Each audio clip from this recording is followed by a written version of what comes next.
పొగరుగల గొర్రెపోతు. ఒకానొకప్పుడు ఒక అడవిలో బాగా కొమ్ములు తిరిగిన ఒక గొర్రెపోతు చాలా పొగరుగా ఉండేది.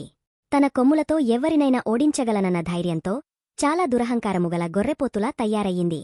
వచ్చేపోయే ప్రతి చిన్న జీవిని తన కొమ్ములతో పొడిచి వేధించడం మొదలెట్టింది.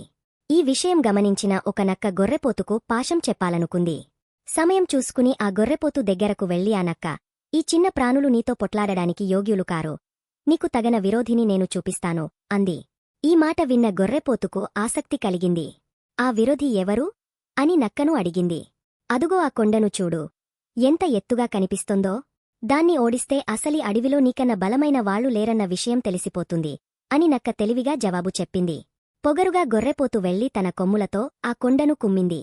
కుమ్మగానే కొంత ఇసక కొండ మీంచి రాలింది. దీనితో మరింత రెచ్చిపోయిన గొర్రెపోతు కొంత దూరం వెనక్కి జరిగా పరిగెత్తుకుంటూ వచ్చి కొండను జీకొట్టింది. కొమ్ములు రెండూ విరిగాపోయాయి. గొర్రెపోతు బుధతి తెచ్చుకుని అందరితో వినయంగా మెలగడం నేర్చుకుంది. ఇందులో నీతి ఏమిటంటే, ఎదుటివారి బలం తెలియకుండా మనం విర్రవేగపోకూడదు.